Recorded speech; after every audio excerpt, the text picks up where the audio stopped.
I want you to be honest. Yung mga pangangailangan, kasi ang sabi mo, ang mga anak mo ay nagni-nebulizer.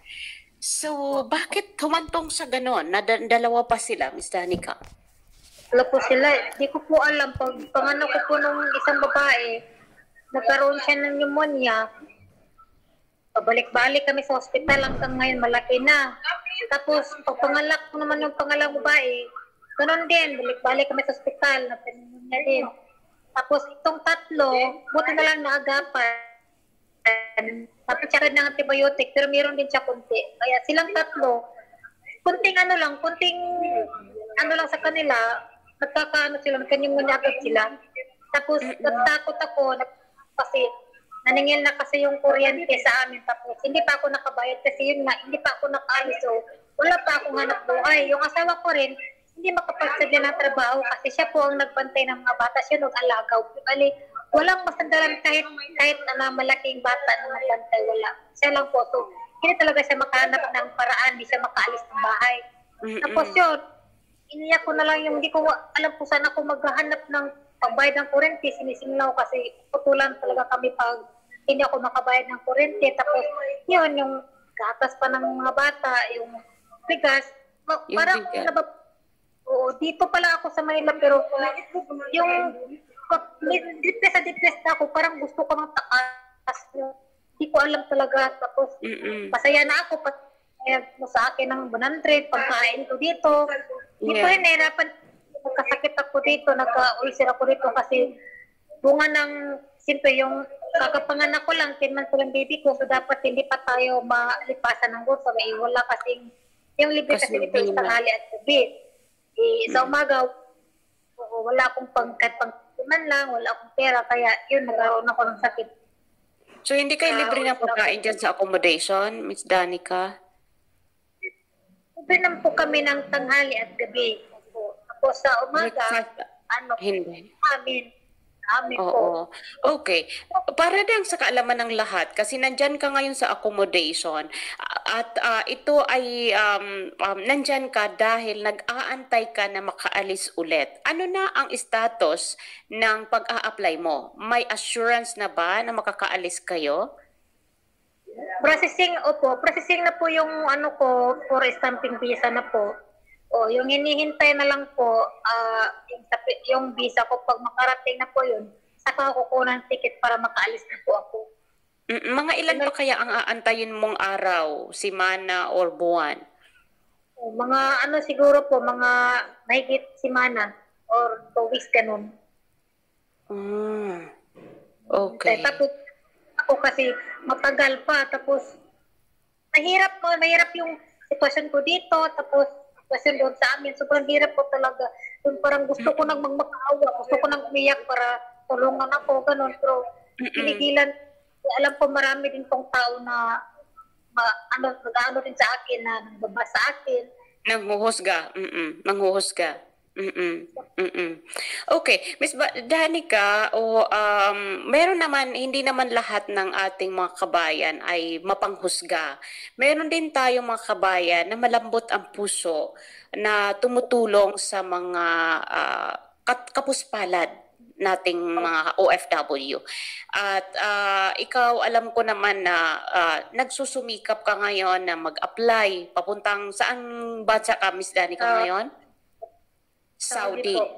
Nagsusumikap ka para sa pamilya mo, and I hope hindi mo nadagdagan ang mga anak mo. Tama na yan kasi madami na sila para mabigyan mo ng kinabukasan. Gamitin natin tong platform, itong guesting mo na manghingi tayo ng tulong sa ating mga kababayan kasi hindi ko alam na ganito pala ang kwento ng buhay mo, na marami kang pinagdaanan, marami kang nalampasan na sa buhay, sinubukan mo namang ayusin din ang pamilya mo dahil talagang mahirap ang buhay at patunay ito na napatuloy kang lumalaban sa hamon ng buhay kaya ka nandito ngayon sa accommodation at magka-abroad ka ulit.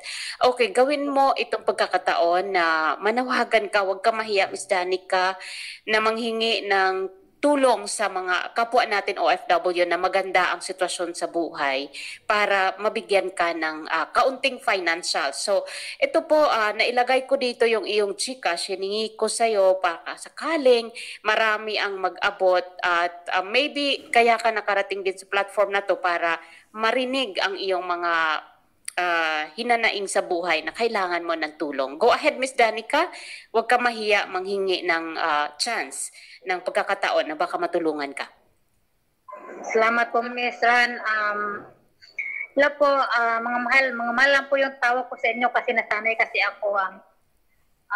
Hingi po sana ako ng tulong sa inyo mga mahal kasi sa ngayon po sana sobrang stress po talaga ako. Di ko na po alam yung gagawin ko. Ang pangi ko lang po hiling na kasi habang nandito pa kasi ako, kahit na pang-suporta lang po na bigas at gatas dun sa ano ko doon na naiwan, yung baby ko, 10 months pa kasi yung baby ko, yun yung problema ko kasi ngayon, yung gatas doon sa anak ko, sa loob ng isang buwan nandito pa po ako, hanggang makaalis po ako. Tapos bigas po, para hindi po ako mabaliw dito kakaisip kung saan ako tatakbo. At saka yung, para mabayaran ko po yung kuryente, kahit ngayong buwan lang po, kasi alam po na makakaalis na ako ngayong buwan. So kahit ngayong buwan lang po, mabayaran ko po yung kuryente. At saka yung bigas po na makain ng mga baby ko doon at gatas. Yun lang po talaga yung problema ko. Sana po makaingi ko ako ng tulong sa inyo. Kahit ngayon lang po, Diyos na po ang bahala na mag-ano sa inyo. Hayaan niyo po, pag ando na po ako sa ibang bansa, babalik po tayo doon sa pagiging pagkano natin at sisikapin ko po na mapapasaya ko po kayo ulit. Pamamagitan po ng pagkanta ko po. Maraming salamat po. Walang problema po na kahit kunti-kunti o barya-barya.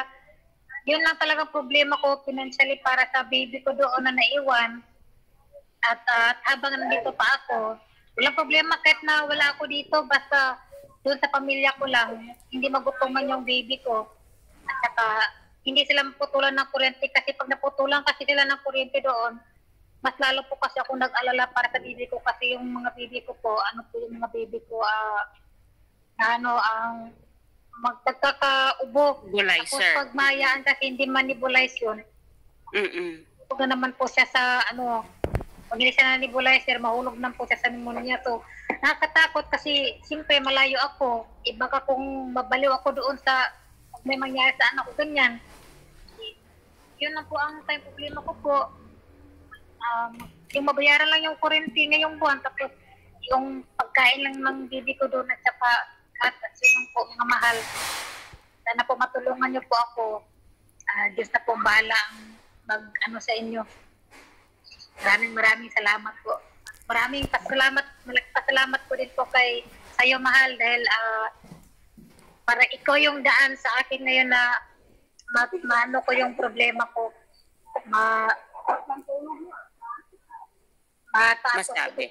Masabi. Ako matulungan ako sa ikaw yung daan mahal, tinulungan mo ako. Maraming salamat sa iyo mahal. So ayan, sa mga nakikinig kong mga OFW, kapwa OFW na okay ang finances, baka naman pwede nating pag-ambag-ambagan kahit sabi nga ni Miss Danica, barya-barya pag naipon ay makakatulong din sa kanya. At sa mga viewers natin sa baba, sa pa 50-50, baka naman pwede shout out po sa mga kabayan natin dyan na nag-a-apply, magigiting na OFW. Shout out sa inyo. Ingat kayo dyan. Hi sa mga, pakita naman kayo, pwedeng magpakita. Hello. Hello, hi. Nakakatuwa naman kayo. Pwede kayo mag-shoutout sa mga pamilya niyong nanonood kasi buong mundo ang nanonood sa inyo. Hello. Ilan kayo dyan? Marami kayo. Abot na po 50, 100. Opo, 45 po kami dito ata, 45. 45. So, shout out sa inyo dyan. Pwede kayong magbigay hello or hi sa inyong mga pamilya na nag-aantay na makaalis kayo. Kayo talaga yung bayani sa inyong mga pamilya. If you want to say hi to your family, to your children, go ahead. I'll give you the floor. I'll give you the stage. Pakita kayo. Okay, sa pamilya niyo. mahal namin ang mga OFW, mahal natin ang isa't isa kasi pare-parehas tayo pinaglalaban sa buhay. Ang mabigyan ng sustento ang ating mga naiiwang pamilya. Ako din ay OFW, nagkukudkod din po ako ng kubeta, kaya lahat tayo ay mga bayani. So, all of you guys, if you want to show to the screen, pwede po kayo bumate. This is your moment, guys. Come on. Nahiya po. Nahihiya sila. Okay. So sa lahat po ng mga nakikinig dyan sa live chat, if you want also magpatak-patak po tayo, tag 50 pesos sa GCash, later, alam ko naman na malambot din ang puso nitong mga supporter. Though, isa rin sila sa mga, Hello Team Heart, isa rin sila sa mga hikahos din sa buhay. Pero alam ko naman, nakakakain pa rin naman tayo ng 3 times a day. So, mamaya, since meron kayong mga blessing, if you want, mga palangga, if you want to share your blessing kahit pa 50-50, you can screenshot now the GCash of Miss Danica, nandyan. Kunin nyo na, nasa sa inyo na kung magkano ang inyong ibibigay. Kasi makakatanggap naman kayo ng inyong mga biyaya. Give, share it back to our kabayan. Share our blessings to our kapwa para po dumami pa. So pwede na po kayo mag-screenshot ng kanyang GCash, nandyan sa screen. Makakatulong to. This is not the first time that we are doing this, potluck, di ba guys? Even before, kasi live ni Sir Julius, we are still doing this to help our kabayan na nangangailangan ng tulong. So you may now give your screenshot or get your screenshot para po makuha yung GCash number ni Miss Danica. Kasi 10-month-old baby, dapat ang nanay pa nito ang kumakalinga, ang nagbabantay. Pero dahil sa hirap ng buhay, kailangan ni Danica lumayo para mabigyan ng sustento ang kanyang pamilya. So, mga palangga, if you want to help, get the screenshot now or make an screenshots now para po sa GCash ni Miss Danica. So, mag-aabot din po ako sa part ko ng kahit kaunti lang. Basta makapagtawid lang ng kuryente ang kanyang dinidiman na matulungan po. At sa mga kababayan ko na nagre-reply dito, mga kapwa ko OFW na nasa US, UK, at yung mga mayayaman nating mga OFW, o hindi man mayaman pero nakakaluwag sa buhay na I know marami sa atin nagre-replay, please tulungan po natin ang ating kabayan. Nandyan po ang GCash 0915-896-0622 Felix L. Yulaga. So yan po ang GCash name and GCash number. So pwede nyo na pong kunin. Maraming salamat.